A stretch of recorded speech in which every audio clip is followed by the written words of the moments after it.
ধুবুৰী চহৰৰ BSFৰ ৱাটাৰ উইংছৰ ৰাস্তাৰ কামৰ আধাৰশিলাৰ শুভাৰম্ভ। আজি ধুবুৰী চহৰৰ ৩ নং ৱাৰ্ডস্থিত BSFৰ ৱাটাৰ উইংছৰ কাষৰ এটা উপপথ নিৰ্মাণৰ কামৰ আধাৰশিলাৰ শুভাৰম্ভ অনুষ্ঠান অনুষ্ঠিত কৰা হয়।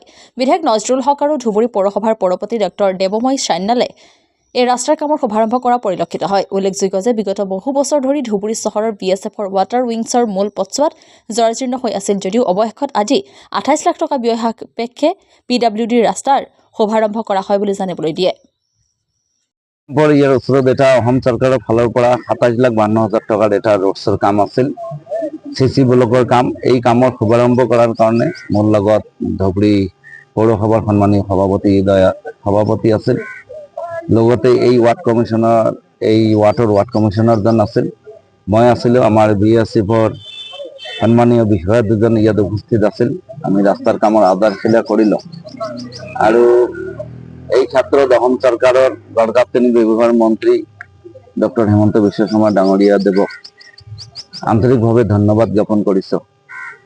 আজি টাউনত গাঁৱত বিভিন্ন ধৰণৰ ডেভেলপমেণ্টৰ কাৰণে তেখেতে টকা মঞ্জুৰি দিছে, আকৌ কৰিবলগীয়া বহুত আছে। এতিয়া সন্মুখত নিৰ্বাচন আছে, নিৰ্বাচনত কি হয় আমি কোনেও ক'ব নোৱাৰোঁ। যদি ধুবুৰী সমষ্টিৰ ৰাইজে মোক জিকায় তেনেহ'লে আকৌ মোৰ দ্বিগুণ দায়িত্ব বাঢ়িব। যিবিলাক আধাৰুৱা কাম হৈছে এই কামবিলাক কৰিব লাগিব। বিশেষকৈ এইবাৰ মই আগতে ৯খন পঞ্চায়ত ব্ৰহ্মপুত্ৰ আৰু গংগাধাৰত আছিল নদীৰ চৰ হিচাপে, এইবাৰ আৰু ৪খন পঞ্চায়ত ডেলিমিটেশ্যন হোৱাৰ পিছত আৰু 4খন পঞ্চায়ত অন্তৰ্ভুক্ত হ'ল ধুবুৰী সমষ্টিত। মই একচুৱেলি 13খন পঞ্চায়ত, এই 13খন পঞ্চায়তৰ গৰাখহনীয়া প্ৰতিৰোধ কৰাৰ কাৰণে এটা ডাঙৰ চেলেঞ্জ। তথাপিও মই ৰাইজক যেতিয়া চৰত যাওঁ অৱস্থা বৰ ভয়াৱহ। হাজাৰ হাজাৰ শ বিঘা মাটি, পাট্টা মাটি, তেখেতৰ খেতি মাটি, ঘৰ বাৰী ব্ৰহ্মপুত্ৰ মহাবাহু ব্ৰহ্মপুত্ৰ উঠাই লৈ যাই আছে।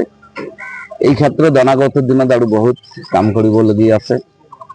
অসমত চৰকাৰ কাৰ হয় তাৰ প্ৰতি লক্ষ্য ৰাখি মোক যদি বিধায়কভাৱে জিকাই আকৌ এবাৰ তৃতীয়বাৰৰ কাৰণে এই কামবিলাকো কৰিব লাগিব। ধুবুৰী জিলাত যিকেইখন আসন আছে গোটেইখিনি দিম, কাৰণ আপোনালোক অৱগত এই ৪ নম্বৰ লোকসভাৰ অন্তৰ্গত মৌলানা বদৰুদ্দিন আজমল ডাঙৰীয়াৰ সাংসদ 3টা টাৰ্মছ আছিল। গতিকে ধুবুৰীত আমাৰ যথেষ্ট, ধুবুৰী জিলাত যিকেইটা সমষ্টি আছে গোটেইকেইটাত আমাৰ শক্তিশালী সংগঠন আছে। ইয়াত আমি গোলগঞ্জ, গৌৰীপুৰ, ধুবুৰী, বিলেচীপাৰা, বিশৃংজগীয়া গোটেইকেইটাতে আমি কেণ্ডিডেট দিম। গোটেইকেইটা পাই আছে। অকল গোলগঞ্জত ক'ব নোৱাৰোঁ, গোলগঞ্জত যুদ্ধ হ'ব, কাৰণ ভোটৰ যিটো পেটাৰ্ণ এই পেটাৰ্ণটোৱে দেখা যায়। তাত যদি আমাৰ শক্তিশালী কেণ্ডিডেট অৱতীৰ্ণ হৈ কম্পিটিশ্যনত আহিব পাৰিম, ৰাইজে যদি ইচ্ছা কৰে জিকাবও পাৰে। গণতন্ত্ৰৰ ৰাইজেই ৰজা, পোৱাটো টান।